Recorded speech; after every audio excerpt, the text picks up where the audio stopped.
Hello বন্ধুরা, কেমন আছেন সবাই? আশা করি সবাই ভালো আছেন। বন্ধুরা, আমাদের গল্পগুলো যদি ভালো লাগে অবশ্যই লাইক করবেন আর কমেন্ট করে জানিয়ে দেবেন।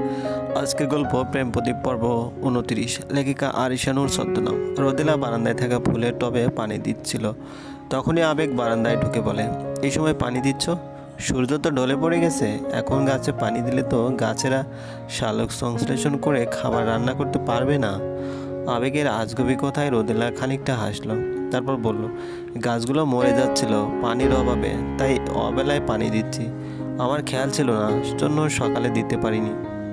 আবেগের রোদেলার কথা শুনে মনে মনে বলে, তোমার খেয়াল ছিল না জন্য আজকে আমিও ভালোবাসার অভাবে মরতে বসলাম। কারো মনের কথা ও অবস্থা বোঝার ক্ষমতা মানুষকে সৃষ্টিকর্তা দেননি। দিলে হয়তোবা একটা অসুবিধা হতো, বিশৃঙ্খলা করে যেত। যেহেতু এই ক্ষমতা রোদেলার নেই, তাই সে জানতে পারছে না তার পাশে দাঁড়িয়ে থাকা শান্তসুলভ লোকটার ভিতরে কত শত অভিমান চাপা পড়ে আছে। আবেগ বলে ওঠে, কালকে সকাল সকাল গাছগুলোর আগাছা কেটে ছাড়া দেব। রোদেলা বলল, আচ্ছা, ছাদেও তো গাছ আছে তাই না? তুলসী, মেহেদি, লেবু গাছ আর 3টে গোলাপ গাছ আছে। মেহেদি গাছটা আম্মা লাগিয়েছে আর লেবু গাছটা আমি। জানো, আগে সমুদ্র ছোট থাকতে গাছের পাতার উপর ভাত দিত। ও ভাবতো গাছেরা তার মতো ভাত খেয়ে বড় হবে। রোদেলা কিছু না বলে বাইরের দিকে তাকিয়ে রইল। রাস্তা ধার দিয়ে এক লোক তার 2 বাচ্চাকে নিয়ে কোথায় যেন যাচ্ছে। পিছনে বাচ্চা দুটির মা আস্তে আস্তে হাঁটছে। কোলে বাচ্চাটার হাতে চকলেট আর পাশে থাকা বাচ্চাটার হাতে চিপস। 2টা বাচ্চাকে খুব খুশি মনে হচ্ছে। মনে হবারই কথা। পৃথিবীটার সবচেয়ে সূক্ষ্ম অনুভূতির মধ্যে শীর্ষ আছে বাবা মার হাত ধরে বায়না করতে করতে কোথাও ঘুরতে যাওয়া। ছোট্ট বাচ্চার সাথে মায়ের কত স্মৃতি থাকে, তারই তো পিউর সাথে 1000টা স্মৃতি জমা আছে। ওই যে ফার্স্ট ডে স্কুলে গেছে, পিউ কান্না জুড়ে দিল। অথচ তার ছেলেটার সঙ্গে এমন কোনো দামি মুহূর্ত নেই। নেই বললে ভুল হবে, আছে তো। সমুদ্রে যখন 2 বছর যখন অনেক অসুস্থ হলো, সে রাতে না ঘুমিয়ে কান্না করতো। রোদেলা কোলে নিয়ে সারা রাত সমুদ্রে কান্না থামাতে ব্যস্ত থাকতো। রোদেলাকে অন্যমনস্ক দেখে আবেগ রুমে এসে শুয়ে পড়ে। তার আবার খারাপ লাগছে, শরীরে কলকবজা নষ্ট হয়ে গেছে তার। ভিতর থেকে আবেগের কাশির শব্দ। রোদেলা বারান্দা থেকে রুমে আসে এবং আবেগকে বিছানায় শুয়ে হাঁসফাঁস করে জোরে জোরে কাঁচতে দেখে ঘাবড়ে যায় রোদেলা। সে তড়িঘড়ি করে তার কাছে আসতে চাইলে ড্রেসিং টেবিলের পায়ের সাথে পা বেজে ডান পায়ের কানি আঙ্গুলে প্রচণ্ড জোরে ব্যথা পেল। রোদেলা ব্যথায় ভ্রু কুঁচকে ফেলে। সে সামনে আগাল না, সেখানে দাঁড়িয়ে গেল। আবেগের কাশি থেমে গেছে। সে হালকা ক্লান্ত হেসে বলে, পায়ে লাগলো নাকি তোমার? রোদেলা মাথা নাড়িয়ে বলে, টেবিলের সাথে হোঁচট খেয়ে লাগলো। এত তাড়াহুড়ো করে আসার কি দরকার ছিল? রোদেলা বিচলিত হয়ে বলে, তুমি ওইভাবে কাঁদছিলে কেন? এমনি, বুক জ্যাম হয়েছে বোধ হয়, ঠান্ডা লাগছিল। এখন কেমন লাগছে? আবেগ থেমে গেল। আসলেই তো তার এখন কেমন লাগছে, মনটা খুব ফুরফুরে। তার 2 সন্তান একসাথে ঘুরতে গেছে, এজন্য সে খুশি। 2 ভাই বোনদের মধ্যকার বন্ধন যেন অনেক দৃঢ় হয়। তার অনুপস্থিতিতে তো সমুদ্রকে প্রিয়র জন্য ঢাল হতে হবে। রোদেলা আবেগের কাছে এসে বসে, তার কপালে হাত রাখলো। না, কপাল গরম না, জ্বর তো আসেনি। রোদেলা চিন্তিত গলায় বলে, প্রেশার বেড়েছে কি? না, তাহলে কি হয়েছে তোমার? নিজেকে আয়নায় দেখেছো একবার? কেমন রাগী রোগা রোগা লাগে? আবেগ উত্তর না দিয়ে বলে, আচ্ছা রোদেলা। রোদেলা জবাব দিল, কি 1 গ্লাস লেবুর শরবত বানাতে পারবে? রোদেলা বলল, আচ্ছা, তুমি রেস্ট নাও, আমি বানিয়ে আনছি। সে দ্রুত রান্না করে গিয়ে লেবু কেটে শরবত বানালো। তারপর রুমের উদ্দেশ্যে হাঁটা ধরে। সেই গ্লাস হাতে রুমের মুখে দাঁড়াতে থমকে গেল। রোদেলার হাত থেকে গ্লাসটা পড়ে গেল। তার হাত পা কাঁপতে লাগলো, ঠোঁট কাঁপতে লাগলো, চোখগুলো অস্বাভাবিকভাবে বড় হয়ে গেল। সে চেঁচিয়ে ও আল্লাহ বলে ওঠে। এদিকে আবেগের কাছতে কাছতে মুখ দিয়ে রক্ত বের হয়ে গেছে। সে নিঃশ্বাসটাও ঠিকভাবে নিতে পারছে না। রোদেলা পা নড়ছে না আবেগের এই করুণ দশা দেখে। তার মাথা ঘুরে গেছে। মনে হচ্ছে এই বুঝে জ্ঞান হারাবে সে। বহু কষ্টে পা বাড়িয়ে সে আবেগকে স্পর্শ করে। আবেগ রোদেলা স্পর্শ পেয়ে তার দিকে তাকায়। দুজনের চোখাচোখি হতে আবেগ কিছুটা অপরাধীর ন্যায় মুখ করে ফেলে। কিছুটা এমন চোর ধরা পড়েছে। আবেগ কাঁচুমুচু হয়ে বলে, ও কিছু না, একটু অসুস্থ হতো তাই আর কি। আবেগের ভাবখানে এমন যে রক্ত বমি করাটা খুবই অপরাধের কিছু। রোদেলা এতক্ষণ একটা ঘুরেছিল। আবেগ উঠে দাঁড়ালো, তারপর নিজেই বাথরুমে গিয়ে ফ্রেশ হলো এবং একটা কাপড় ভিজিয়ে এনে নিজে ফ্লোরে পরিষ্কার করতে গেল। রোদেলা বাধা দিয়ে বলে, তুমি বিশ্রাম নাও, আমি করছি। আবেগ নাবোধক অর্থ প্রকাশ করে বলে, যতদিন বেঁচে আছি নিজের কাজ নিজেই করব। রোদেলা চমকে ওঠে। আবেগ কেন যেন প্রায়শ মৃত্যুর কথাটা বলে। সে কাঁদো গলায় বলে, এই সমুদ্রের আব্বু, তুমি এক্ষুনি আমার সাথে হাসপাতালে যাবে। আবেগ এবার অপ্রস্তুত হয়ে গেল এবং আমতা আমতা করে বলে, হাসপাতালে কেন যাব? আমি সুস্থ আছি, তাছাড়া আমি নিজেই ডাক্তার। রোদেলা জোরালো কণ্ঠে বলে, না, আমার মনের শান্তির জন্য হলেও তুমি আমার সাথে যাবে। আমি কিছু শুনতে চাই না, আমরা এই মুহূর্তে যাব, চলো। রোদেলা জোরাজোরিতে আবেগ তার সাথে বের হলো। সারা রাস্তা আবেগ অনেক কিছু চিন্তা করতে লাগলো। কী হবে যদি রোদেলা সত্যটা জেনে যায়? অনেক কষ্ট পাবে, এটা তো সে মারা গেলেও পাবে, কিন্তু মারা গেলে তো আর রোদেলার কষ্টটা সে দেখতে পাবে না। কিন্তু এখন সব জানতে পারলে যদি রোদেলা বিন্দুমাত্র কষ্ট পায়, সে আরও ভেঙে পড়বে। হাসপাতালে গিয়ে আবেগের বিভিন্ন টেস্ট করানো হলো। হাসপাতাল থেকে জানালো 2 দিন পর টেস্টের রেজাল্ট দেবে। আবেগ যেন হাঁপ ছেড়ে বাঁচলো। সে চায় না কেউ তার অসুস্থতা সম্পর্কে জানো। কেন যেন এই ব্যাপারটা তার গোপন করে যেতে মনে চাচ্ছে। তারা দুজন যখন বের হবে তখন পিজির সেই ডাক্তারের সঙ্গে দেখা, যার তত্ত্বাবধানে আছে আবেগ। ওই ডাক্তার এখানকার চেম্বারে বসে। উনি আবেগকে দেখেই সালাম দিয়ে বলে, স্যার, আপনি কি আবারও টেস্ট করতে এসেছেন? আবেগ কোনো উত্তর দিতে পারছে না। উনি প্রণয়ে বলে, আমি নিজে খুব সূক্ষ্মভাবে টেস্টে সব কিছু দেখেছি। আপনার সত্যি ব্লাড ক্যান্সার, তাও 2nd স্টেজ।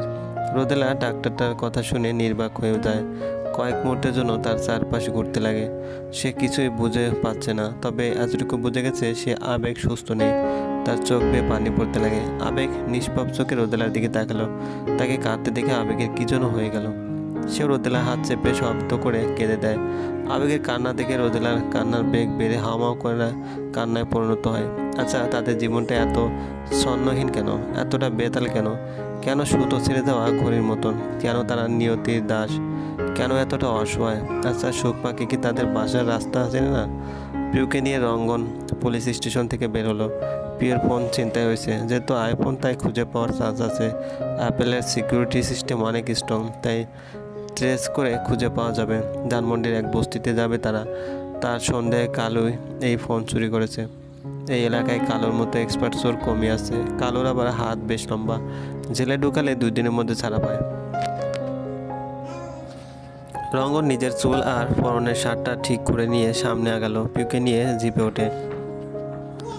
পিউ পিছনে বসেছে আর সামনে গাড়ি স্টার্ট দিয়ে লুকিয়ে লুকিয়ে লুকিং গ্লাসে পিউকে দেখছে। পিউ জানালা দিয়ে বাইরের দিকে তাকিয়েছে। রঙ্গন বিড়বিড়িয়েই বলে, বাইরে দেখার কি আছে, একটু আমার দিকে তাকান। এবারে সে গলা খাকিয়ে বলে, মিস, আপনার নামটা যেন কি? পিউ ঝাঁঝালা কণ্ঠে বলে, নাম তো বলেই নি একবারও। রঙ্গন দমে গেল। মেয়েটা ভালোই চালাক। প্রথম দেখায় বোকা ভেবেছিল, এখন এই মেয়েকে নিজের চেয়েও চালাক লাগছে। সে বলে, নামটা কি জানতে পারি? পিউ বিনতে ইসরাক। পিউর নামটা শুনে রঙ্গন মুচকে এসে বলে, আপনার নামটা তো আমার মতোই কিউট। আপনার নামটা তো আপনার মতোই কিউট। পিউ ব্রুকোসকে বলে, সরি, না না কিছু না। তো আমেরিকান সিটিজেন আপনি? তাও এত সুন্দর বাংলা পারেন। আমি কিন্তু জন্মসূত্রে বাঙালি, আর আমার মা বাবাও বাঙালি। আচ্ছা, আমেরিকা দেখতে কেমন? নিশ্চয়ই রূপকথার অসীম রাজ্যের মতো, তাই না? সবাই সাদা ধবধবা। পিউ রঙ্গনের কথা হেসে দিল। এতে লজ্জা পায় সে। এরকম বোকা কথা বলা ঠিক হলো না। পিউ হাসি মুখে বলে, একবার ভ্যাকেশনে গিয়ে ঘুরে আসুন, তাহলে বুঝবেন কেমন দেখতে। রঙ্গন মুখ কালো করে বলে, ওই কপাল নিয়ে কি জন্মেছি নাকি? ভ্যাকেশনে আমেরিকা যায় ধনীরা, আমার মতো মধ্যবিত্তরা ছুটিতে কক্সবাজার যায়। আমেরিকা আমরা টিভিতে দেখি। পিউ কিছু বলল না। সে বিরক্ত হচ্ছে ছেলেটার কথায়। ছেলে মানুষ এত বাচাল হয় নাকি? এদিকে সে ফোনের চিন্তায় বাঁচে না, আর উনি আছে গল্প করতে। রঙ্গন বলে ওঠে, আমার নাম জানেন না? রঙ্গন। আম্মা বড় শখ করে আমার নাম রঙ্গন রেখেছিল। আমি নাকি তার জীবনটা রঙে ভরিয়ে দিয়েছি, জন্য আমার নাম রঙ্গন রাখা হয়েছে। পুরো নাম হলো? কথা না বলে সাবধানে গাড়ি চালান তো। রঙ্গন বলে, আরে হ্যাঁ, আপনি চিন্তা করবেন না, ফোন পাওয়া যাবে। বস্তির সামনে এসে গাড়ি থামালো। তারপর পিউকে উদ্দেশ্য করে বলে, আপনি বসে থাকুন, আমি আসছি আপনার ফোন নিয়ে। গাড়িতে এসি ছেড়ে দিয়ে চলে যায় রঙ্গন। বস্তির ভিতরে ঢুকবে এর আগে একটা 10-12 বছরের ছেলে দৌড়ে এসে বলে, আঙ্কেল, আগে হাত ধুয়ে নিন। রঙ্গন আকাশ থেকে বলল, ইদানিং বস্তিতেও ঢোকার আগেও হ্যান্ড স্যানিটাইজ করা লাগে নাকি? সে হাত ধুয়ে ভিতরে ঢুকে কালুর রুমে গেল। কালুর চায়ে বসে বসে টিভিতে বিগ বস দেখছিল। রঙ্গন আশায় বিরক্ত সে। আজকে বিচার বসেছে বিগ বস করে। এই সময় কার পর্বগুলো জমজমাট হয়। কি বিরস মুখে বলে, আরে ধানমন্ডি থানার ওসি সাহেব যে, সালাম। রঙ্গন বলে, ভাই, আইফোনটা ফেরত দে প্লিজ। আমি জানি তুই চুরি করছিস। কালু ভাব নিয়ে বলে, পারবো না, আমার টাকা লাগবে। রঙ্গন পকেট থেকে 500 টাকা বের করে বলে, এই নাও, এবার দাও। কালু খপ করে টাকাটা নিয়ে বলে, মাত্র 500? আজকে ভ্যালেন্টাইন ডে, গার্লফ্রেন্ড নিয়ে ঘুরতে যাবো ডিনারে, আরও লাগবে। এবার রঙ্গন আকাশ থেকে পড়লো, শালা চোরও ডেটে যায়। সে পকেট থেকে আরও 500 বের করে বলে, মেয়েটাকে পটাতে চাচ্ছি, জন্য টাকা দিয়ে দিচ্ছি। ফোন না হলে পিটায় লাল করে দিতাম। রাখেন আপনার ধমক। তা মেয়ে পটাইতে পারবেন তো? ক্যাপাসিটি আছে নাকি হেল্প লাগবে? রঙ্গন পারে না এমন কোনো কাজ নেই, এবার তো অন্তত ফোনটা দে। কালো বিগ বস দেখায় মনোযোগ দিয়ে পকেট থেকে ফোন বের করে দিল। রঙ্গন ফোন হাতে নিয়ে পাওয়ার বাটন অন করে দেখে প্রিয়র একটা হাস্যজ্জ্বল ছবি স্ক্রিনে শো করছে। সে মৃদু হেসে বলে, ও গো বিদেশিনী, আমি তোমার বহুকাল ধরে চিনি, তুমি যে আমার মনের রানী। ফোন ফেরত এনে পিউকে দিতে সে 24টা দাঁত বের করে হেসে দেয়। রঙ্গন তাকে দেখে হাসে। পিউ খুশি হয়ে রঙ্গনকে অনেকগুলো ধন্যবাদ দেয়। রঙ্গন মনে মনে খুশিতে পাগল হয়ে যাচ্ছে। সে বলে, উঠে চলুন আপনাকে বাসায় নামিয়ে দিই। না না, লাগবে না, আমি একাই যেতে পারবো, সন্ধ্যা হয়ে গেছে, আপনাকে একা ছাড়া যাবে না। রঙ্গন এই কথাটা পিউর খুব ভালো লাগে, একদম ভাইয়ের মতো দায়িত্ব নিয়ে বলেছে। পিউ তার সাথে গাড়ি করে যেতে রাজি হয়। এবার পিউ নিচ থেকে কথা শুরু করে। সে বলে ওঠে, আপনার কোনো ভাই বোন নেই? এই প্রশ্নে রঙ্গনের মুখটা শুকিয়ে যায়। সে ভেজা গলায় বলে, একটা ফুটফুটে বোন ছিল। পিউ নরম গলায় বলে, এখন নেই। রঙ্গন সামনের দিকে শূন্য দৃষ্টিতে তাকিয়ে থেকে বলে, বেশি আদর করতাম তো, তাই বিরক্ত হয়ে আল্লাহর কাছে চলে গেছে। জানেন, ওর হাতগুলো তোলার মতো নরম ছিল। পিউ রঙ্গনের কথার আগামাথা বুঝলো না, তবে এতটা বুঝে যে আদরে বোন হারিয়ে যাওয়ার একজন ভাইয়ের হাহাকার কতটা শ্বাসরুদ্ধকর ঘটনা। পিউকে তার বাসায় নামিয়ে দেয় সে, তারপর নিজ গন্তব্যে চলে যায়। হুট করে তার মনটা বসিয়ে গেল। আয়না গোল গোল করে আলু কেটে আলাদাভাবে সেটা ভেজে নিল। ভাজার সময় আলুতে মাংসের ঝোল দিল, এতে আলুর রং কিছুটা লাল লাল হয়। এরপর চালের মধ্যে রান্না করা মাংস দিয়ে চুলার আঁচ বাড়িয়ে দেয়। বাবা ঝোল ছাড়া পোলাও খেতে পারে না, তার জন্য কি রোস্ট বানাবে সে? বাসায় ফার্মের মুরগি আছে, বানানো যায় রোস্ট, কিন্তু রোস্ট বানাতে দেরি হলে তো অসুবিধা। রান্নাঘরে পাশের রুম তথা ডাইনিং রুম মেয়ে বসে আছে, পেপার পড়ছে আর চোখে বড় মেয়েকে দেখছে। তার মেয়ে রুটুকে দেখলে পরানটা জুড়ে যায়। মেয়ের চিন্তিত মুখ দেখে সে বসে থেকেই বলে, কী হয়েছে মা? আয়না বাবার কাছে গিয়ে বলে, রোস্ট বানাতে যাচ্ছি, খাবে তুমি? মেঘ পেপার পড়ার ভান করে ধরে বললে, বানালে তো খাবোই। আয়নার ঠোঁটের কোণে হাসি ফুটে উঠল। সে দ্রুত মুরগির মাংস বের করে রোস্ট রান্নার প্রস্তুতি নিল। আধা ঘন্টার মধ্যে রান্না হয়ে যায়। রোস্টটা ভালো হয়েছে দেখেই বোঝা যাচ্ছে, কিন্তু কাঁচের চালে কোনো সমস্যা ছিল, তাই কেন যেন নরম হয়ে গেছে। এতে মনটা খারাপ হয়ে যায় তার। আবার আলু সিদ্ধ কম হয়েছে, একটু শক্ত শক্তই আছে। আয়না একটা হতাশার শ্বাস নেয়। সে যে রান্না করেছে এটা কি একবার সমুদ্রকে জানাবে? জানিয়ে যদি বলে এসে খেয়ে যেতে, সমুদ্র কি তার অনুরোধ রাখবে? আয়না বাবার কাছে গিয়ে তার ফোন চাইলো। মেঘ কোনো প্রশ্ন না করে ফোন দিয়ে দিল। আয়না ছাদ থেকে সে একবারও তার রুমে যায়নি, ড্রয়িং রুমে দাদির সাথে বসেছিল। এতদিন তো রুমেই থাকতো, আজ না হয় অন্য রুমে থাকুক সে। ফোন হাতে নিয়ে বারান্দায় গেল সে। ড্রয়িং রুমের বারান্দায় সমুদ্রের নাম্বার তার মুখস্থ হয়ে গেছে। গ্রামীণ ফোনের নাম্বার যেন 017 দিয়ে শুরু হয়, এরপর নিউটনের মৃত্যুসাল, তারপর রাদারবোর্ডের পরমাণু গঠনের সম্পর্কে মডেল প্রদানের প্রধান সাল। সে ডায়াল করলো সমুদ্রের নাম্বারে। ওপাশ থেকে সমুদ্র রিসিভ করে বলে, আসসালামু আলাইকুম। আয়না জানে সালামের উত্তর দিতে হয়, তাই চুপ করে থাকতে পারলো না, জবাব দিল। সমুদ্র খুশি হয়ে গেল এবং আহ্লাদে গলায় বলে, কি ব্যাপার আয়ু, আমাকে মিস করছিলে? রাতে খেতে আসতে পারবে এখানে?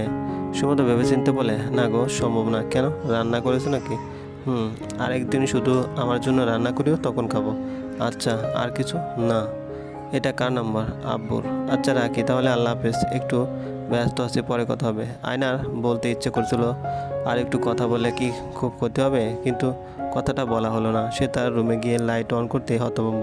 টেবিলের উপরে একটা লাল গোলাপ প্রেস্টিয়ার একটা কার্ড। সে কার্ড হাতে নিয়ে সেটা খুলে দেখে কার্ডে গোটা গোটা, কিন্তু পেছন হাতে লেখা লেখা, নিজের মনে যত্ন নিও প্রিয়। আয়নার মন মুহূর্তের মধ্যে ভালো হয়ে গেল, সেই সাথে খুশির অশ্রু চোখে এসে গেল। চলবে, গল্পটি ভালো লাগলে অবশ্যই লাইক করবেন আর কমেন্ট করে জানিয়ে দেবেন। চ্যানেলে যদি নতুন হয়ে থাকেন অবশ্যই সাবস্ক্রাইব করে পাশে থাকা বেল আইকনটি প্রেস করে